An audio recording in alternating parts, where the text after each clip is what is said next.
Hello तो आप सभी का स्वागत है आपके अपने यूट्यूब चैनल कंपोजर पर। आयोग क्या आप सभी अच्छे होंगे। तो लगातार बच्चों के मैसेज कमेंट्स आ रहे हैं कि सर हम मैथ्स में कैसे अच्छा स्कोर कर सकते हैं, क्योंकि मैथ जो है वो हमारे अंदर नहीं जाती, हमारे ऊपर से चले जाती है। कुछ क्वेश्चंस ऐसे आ जाते हैं कि पता नहीं चलता कि हमारी बुक के हैं भी या नहीं है। तो आज की वीडियो क्लास आप फर्स्ट से लेकर के आप आगे चाहे ट्वेल्थ में है, टेंथ में, नाइन्थ में किसी भी क्लास में सभी के लिए इंपॉर्टेंट रहने वाली है। तो वीडियो को जरूर लास्ट तक देखना है। तो बच्चों के मैसेज आ रहे हैं कि सर कैसे हम मैथ को अच्छे से समझ सकते हैं, कैसे हम स्कोर अच्छा कर सकते हैं। तो देखो, सबसे बड़ा रीजन रहता है कि बच्चे स्टार्टिंग से ही मैथ को एक हार्ड सब्जेक्ट समझ लेते हैं, जिसके कारण वो कभी भी मैथ सब्जेक्ट में अपना टाइम नहीं देते हैं और ना कभी उस पर फोकस करने की कोशिश करते हैं। तो जिन बच्चों की मैथ बिल्कुल ही खराब है, बिल्कुल ही वीक है मैथ में बहुत ज़्यादा, तो उन्होंने सबसे पहले क्या करना है, अपने अगर कोई बच्चा क्लास 9th में है, 10th में है, तो उसने सबसे पहले बेसिक जो एक सिंपल एडिशन, सब्ट्रैक्शन, मल्टीप्लिकेशन और डिविजन्स होते हैं, ठीक है, इनको अच्छे से सीख लेना है। क्योंकि देखो, मैथ है तो इन्हीं 4 चीज़ों से। उसके बाद फिर जैसे-जैसे आप अपनी क्लास अपग्रेड करते जाते हैं, वैसे-वैसे उसमें नई चीज़ें जुड़ती जाती हैं। तो सबसे पहले तो ये आप अपना बेसिक कॉन्सेप्ट क्लियर रखिए।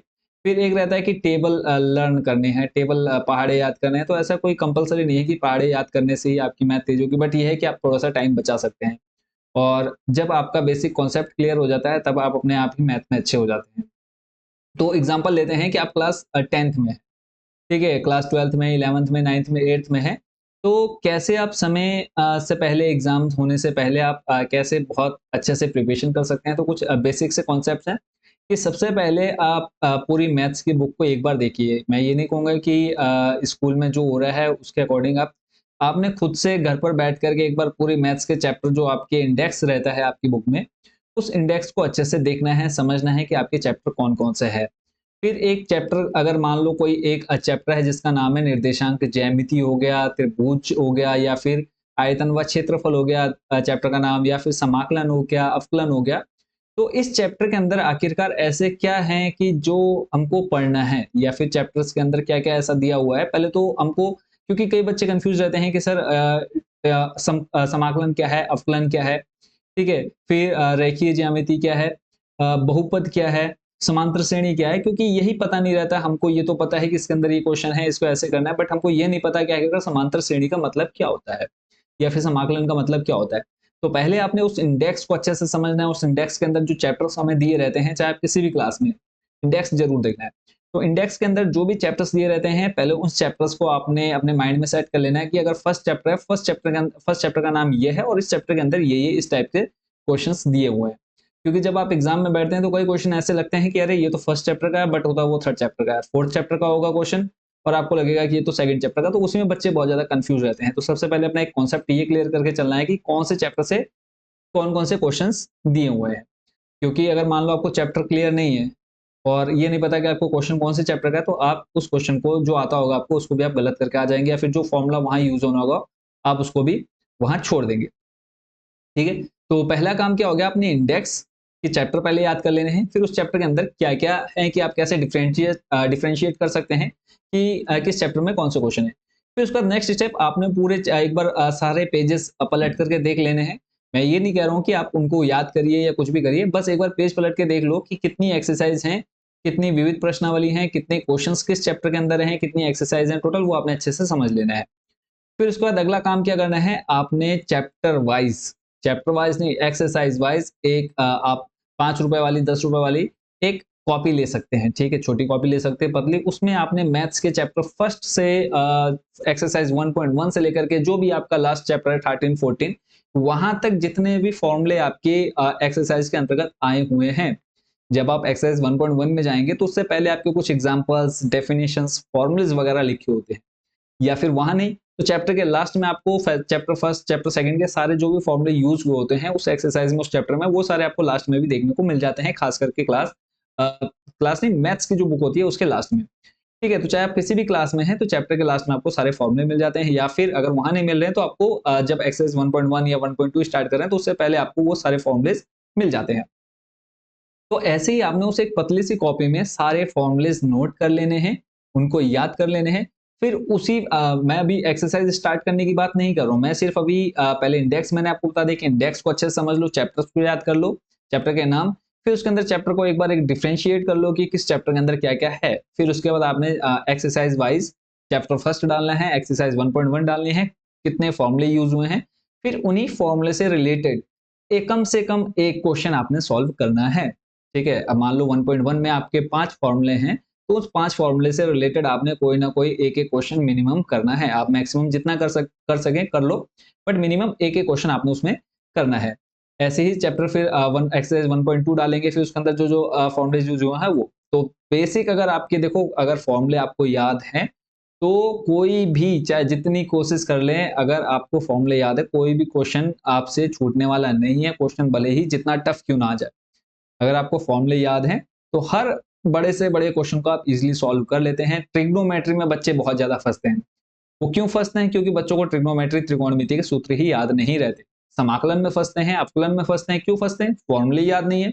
दो चार फॉर्मूले याद कर लिए, क्वेश्चन अगर आ गया ठीक है, उन फॉर्मूले से रिलेटेड तो कर लेंगे, नहीं तो छोड़ देंगे कि अरे ठीक है यार, इसमें क्यों फालतू टाइम वेस्ट करना है।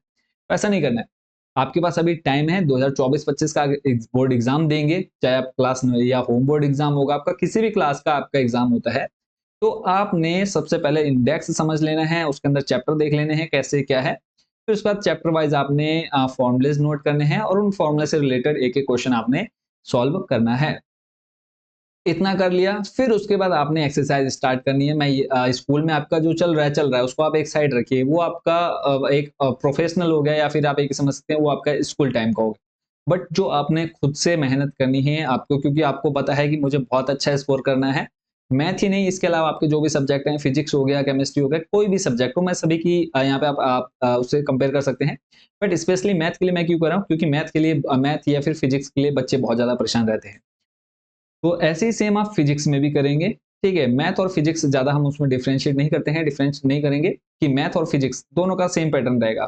सबसे पहले इंडेक्स, फिर चैप्टर देखिए किस चैप्टर के अंदर क्या क्या है, फिर चैप्टर वाइज आपने फॉर्मुलेज एक्सरसाइज वाइज फॉर्मुले नोट कर लेने हैं।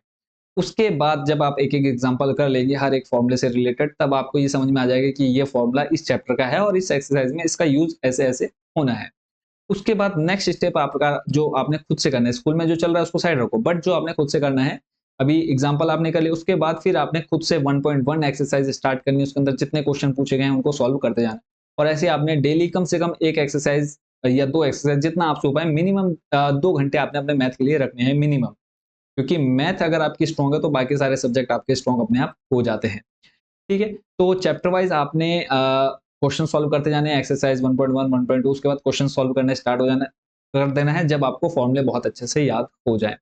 ठीक है, और एनसीईआरटी बुक बहुत अच्छे से करनी है, चाहे उसके अंदर आपके पहले तो आपने सारी एक्सरसाइज खत्म करनी है, एक्सरसाइज 1.2 जितने भी आपकी एक्सरसाइज रहेंगी चैप्टर्स के अंदर वो सारी प्रश्नावली आपने सारी अच्छे से सॉल्व कर लेनी है।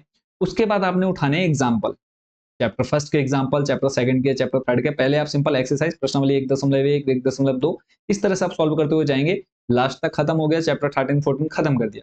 उसके बाद फिर से आपने एक अलग से कॉपी बनानी जिसके अंदर आपने उदाहरण डालने हैं, chapter part 1 chapter first example first. ठीक है, उसके अंदर जितने एग्जांपल रहेंगे आपकी एनसीईआरटी बुक के अंदर वो सारे एग्जांपल आपने करने हैं, चैप्टर वाइज करते जाएंगे।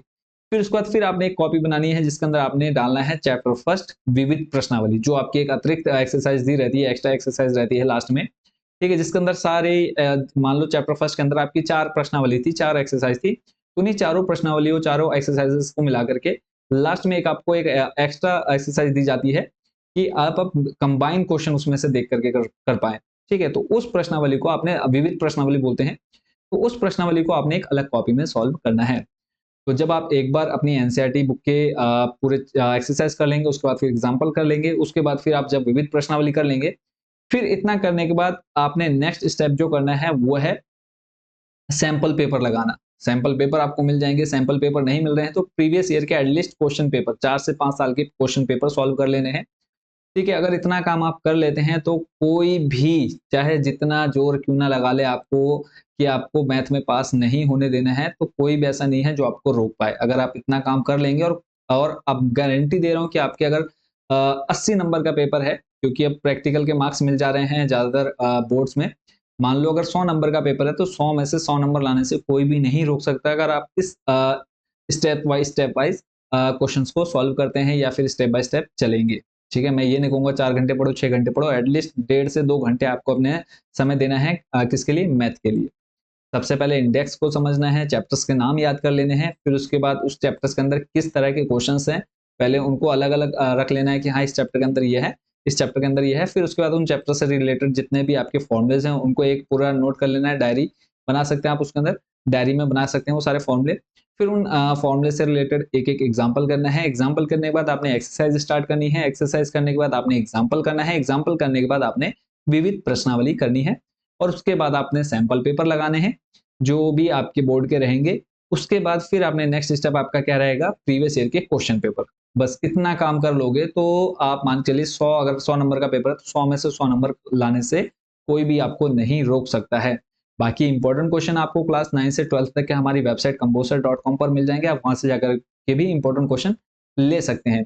तो मैं आपको वेबसाइट बता देता हूँ, जिन बच्चों को नहीं पता तो सिंपली आपने गूगल में जाना है, सर्च कर लेना है कंपोसर। यहाँ पे आप गूगल में लिखेंगे कंपोसर लिखेंगे, ठीक है। कंपोसर लिखने के बाद आपके सामने सबसे फर्स्ट नंबर पर ही हमारी वेबसाइट आ जाएगी। सिंपली आपने कंपोसर होम पर क्लिक कर देना तो आपको कुछ ऐसा इंटरफेस देखने को मिलेगा। तो आप यहाँ पे आ जाएंगे, यहाँ पर आपको सिलेबस मिल जाएगा, ठीक है, क्या क्या पढ़ना है आपको। उसके बाद फिर आपको सैंपल पेपर मिल जाते हैं। उसके बाद फिर आपने ईयरली क्वेश्चन पेपर यहाँ पे आपको मिल जाएंगे, 9th 11th और इधर 10th 12th का क्वेश्चन पेपर मिल जाएंगे प्रीवियस ईयर के, और टॉप 30 क्वेश्चंस यानी जो आपके बोर्ड के ये क्लास 9 से लेकर के 12 तक के लिए रहेंगे कि जो भी आपके इंपॉर्टेंट क्वेश्चन रहेंगे ये लास्ट में करना है। सबसे पहले जब जितना मैंने आपको काम बता दिया उतना करने के बाद आपको ये लास्ट में काम करना है, टॉप 30 क्वेश्चंस वाला। तो अगर आप इतना कर लेते हैं तो आप बहुत अच्छा स्कोर कर सकते हैं मैथ में। बस शुभकामनाएं हैं, अच्छे से तैयारी करते रहिए। कोई डाउट अगर कोई क्वेश्चन आपके मन में आता है तो मैं आपको दिखा देता हूँ एक बार वेबसाइट का लुक कैसा रहेगा। तो जब आप वेबसाइट में जाएंगे, मैं स्क्रीन शेयर करना भूल गया था, तो जब आप सर्च करेंगे कि यहाँ पर कंपोसर डालेंगे तो आपके सामने कंपोसर होम लिखा हुआ आ जाएगा। एक बार मैं फिर से आपको उसको दिखा देता हूँ। सिंपली आपने लिखा कंपोसर, आपके सामने कुछ ऐसा इंटरफेस दिखेगा। सिंपली आपने इस पर क्लिक कर देना है। इस पर क्लिक करते ही फर्स्ट नंबर पर आपके सामने हमारी ऑफिशियल वेबसाइट आ जाएगी। उसके बाद यहाँ पे आप नीचे आके देख सकते हैं सिलेबस 2024-25 और सैंपल पेपर 2024-25 आपको मिल जाएंगे। ईयरली क्वेश्चन पेपर मिल जाएंगे 9th और 11th, yearly question paper 10th 12th और टॉप 30 क्वेश्चंस 2024-25। तो ये टॉप 30 क्वेश्चंस वाला आपने जो कॉन्सेप्ट है वो लास्ट में यूज करना है, बट उससे पहले जो मैं आपको पहले समझा चुका हूँ उतना काम आपने कर लेना है। अगर आप इतना काम कर लेते हैं तो बहुत अच्छा स्कोर कर लेंगे आप अपने सब्जेक्ट मैथ्स में या फिर किसी भी सब्जेक्ट की। एक सिंपल सी कॉन्सेप्ट होता है अच्छा स्कोर करने का, तो वही मैथ का जो है, मैथ का स्पेशली यही रहेगा। इसके अलावा भले जितना पढ़ लो, एक क्वेश्चन को 10 बार कर लो, एक क्वेश्चन को कई मैंने स्कूल्स में देखा है कि मैथ की बुक ही एनसीईआरटी है, 4-4 5-5 बार 10-10 बार बच्चे स्कूल के टीचर्स भी करवा देते हैं, बच्चे भी वही चीज करते रहते हैं, उसके बावजूद भी वो बच्चा मैथ में अच्छे नंबर नहीं ला पाता है। रीजन यही है कि उसको ना फॉर्मूले अच्छे से याद है, ना उसने एग्जाम्पल किए हैं, ना उसने विविध प्रश्नावली किए हैं, ना उसने सैंपल पेपर लगाए हैं, ना प्रीवियस ईयर के क्वेश्चन पेपर्स को सॉल्व किया है, और ना ही उसने जो इंपॉर्टेंट क्वेश्चन आपके एग्जाम के रिगार्डिंग थे वो किए हैं। तो इन सभी चीज़ों को ध्यान में रख करके अगर आप चलेंगे, आप अपना बहुत अच्छा स्कोर कर सकते हैं, अपनी क्लास में टॉप कर सकते हैं। तो शुभकामनाएं हैं। बाकी कोई डाउट, कोई क्वेश्चन आपके मन में रहेगा तो आप कमेंट बॉक्स में जरूर पूछिएगा। मिलते हैं नेक्स्ट वीडियो में। Thank you so much watching for this video, और जिन्होंने अब तक चैनल को सब्सक्राइब नहीं किया, सब्सक्राइब वाला बटन जरूर प्रेस कर देंगे। Again thank you so much watching for this video.